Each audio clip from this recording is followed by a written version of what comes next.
Hi, and welcome to part 2 of the Summoner Wars Shadow Elf faction tactical overview. Given how long the first part went, I've decided to be a bit stricter in how I'm going to break down these videos. So this video is just going to deal with the other two Shadow Elf common units, the Ranger and the Scout. Then we'll have one video that will deal with the champions, one video that will deal with the event, and one super exciting video that will deal with the setup. That'll be full of energy, I'm sure. So as I say, in this video it's just going to be the Ranger and the Scout. So let's start by looking at the Ranger. Rangers have 1 health, they are a ranged unit with 1 attack and a cost of 1 magic point.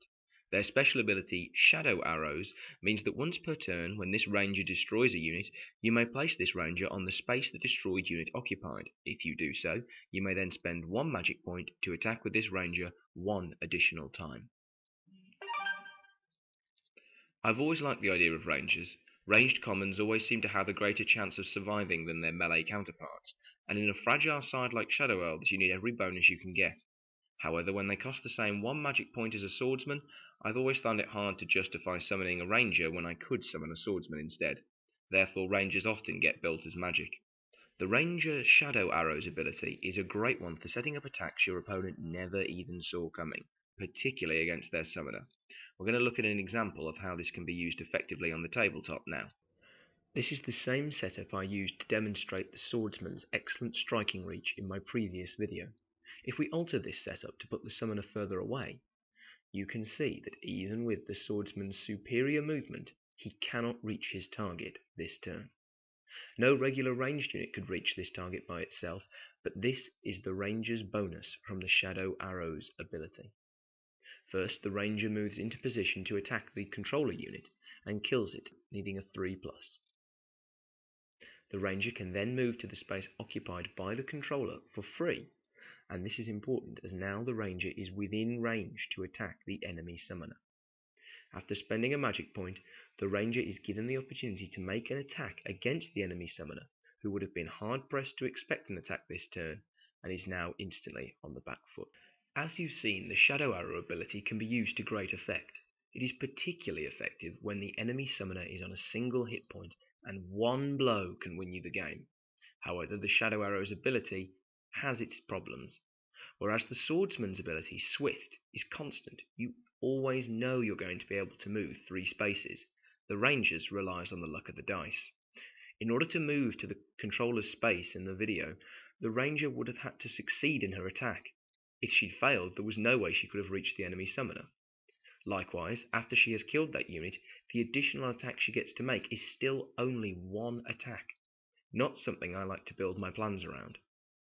Finally, even though the Ranger is technically the same cost as the Swordsman, 1 magic point, in order to utilize the additional attack granted by Shadow Arrow ability, you must pay 1 magic point. Now thankfully, you will almost always have a magic point to spend, since in order to activate this ability, you must have just destroyed an enemy unit. However, when you break down what you're paying for, it's rather worrying.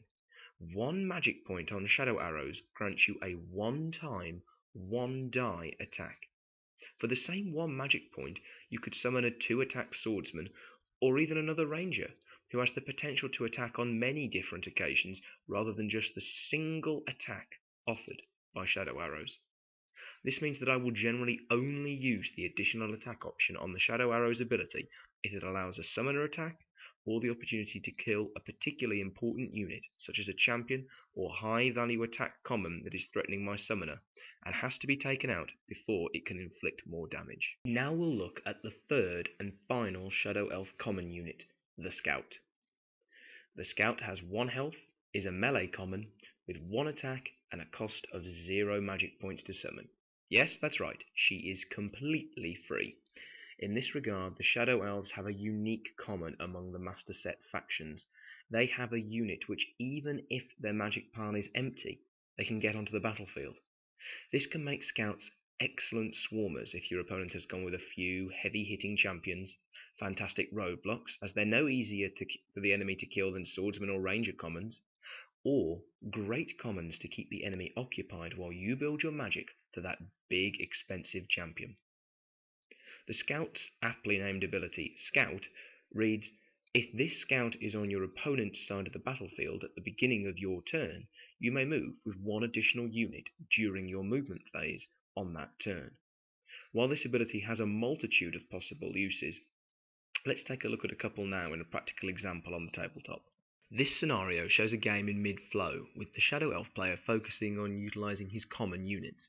You can see to the left that the scout unit is on the opponent's half of the battlefield, which means her ability can be used this turn. Without the scout ability, only 3 of the Shadow Elf player's 5 units could move this turn. Thanks to the scout, however, 4 of these units can move. There are a myriad of possible moves here, but let's presume that we have moved like so. This has changed the face of the battlefield completely. The left-hand swordsman unit was able to dash up to threaten the enemy summoner. The ranger was able to move into place to attack the enemy warrior unit. The right-hand swordsman is supporting the ranger in this attack, and Salundar has been able to move back behind his wall so that he is completely out of harm's way. If we had not been able to move an additional unit this turn, thanks to the scout ability, one of these things would not have been possible. Either the left-hand swordsman wouldn't have been able to threaten the enemy summoner, the ranger would not have been in a position to support the other swordsman in attacking the warrior, potentially using her Shadow Arrow movement ability to block the foremost summoning point to the enemy's next turn. Or the right-hand swordsman would not have been able to attack the enemy warrior, which would have made it impossible for the ranger's one attack to kill it by herself. Or Salundar would not have been able to scamper back into hiding. The scout ability gives you more options, and more options means more danger for your opponent. As you've seen, the scout fulfills a useful support role in the Shadow Elf faction. In a side already renowned for movement abilities, the scout adds even further complications for your opponent to consider. It should be said that the scout's ability is most useful if you're playing a common heavy game, since it allows you to make the most of a large number of units. If you're playing a minimalised champion game, then you probably won't need the additional movement option offered by the scout ability. Another important thing to consider is that while scouts can offer you the movement options to put a greater number of your units into attacking positions, you can still only attack with 3 units this turn.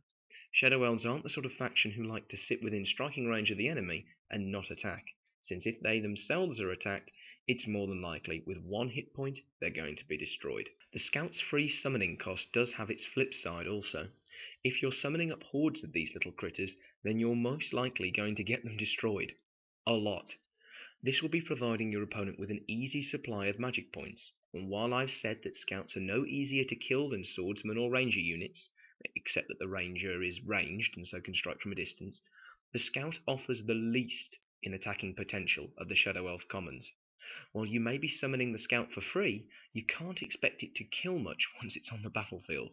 Whereas a swordsman can quite quickly rack up a respectable amount of destruction, scouts will struggle to do any more than finish off a weakened unit. So while they're free to summon, don't expect them to generate much magic points for you. I've known some people who've scoffed at the scout ability. If a simple increase of moving 1 more unit this turn doesn't sound like much, imagine decreasing the amount of units you could move this turn by 1. 2 is a lot worse than 3, and 4 is a lot better than 3, especially if you're using the common swarm game.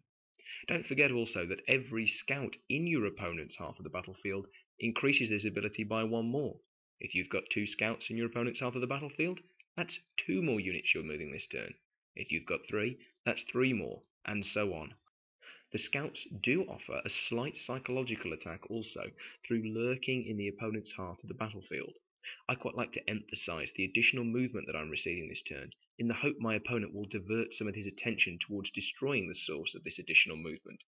In a game where you're on the front foot, this splitting of your opponent's attention can provide the opening for a devastating summoner attack. Or, alternatively, if you're on the back foot, this can provide the distraction for your opponent and hopefully provide you with a turn of increased breathing space to take stock and reorganise yourself.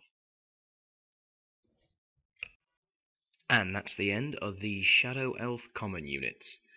Next video I will look to be dealing with the 3 Shadow Elf champions, Zazabane, Malidala and the Hydrake. However, if it starts to run long after Zazabane and Malidala, I might need to put the Hydrake into a separate video with the events. I'll see it's kind of hard. I'm trying to play this by ear and respond to the comments that I've received on YouTube and Board Game Geek, people have asked for a bit more how the units can relate to each other, and also a bit more of an in-depth tactical look. So I've tried to provide that this video. Let me know what you think about using the photographs rather than the video. I've been having some real difficulty with my video camera lately and the file type on the editing software, so I've tried to use photographs instead. If you think this has really detracted from the video, then I'll try and find a way around it, but if you think it works as well or isn't too bad, then I think I'll just stick with that format. Anyway, please let me know, and let me know if you want to see them. Let me know if you want these to keep coming, because as long as people want to keep seeing them, I'll keep making them. Okay, thanks a lot, and best of luck in Atharia.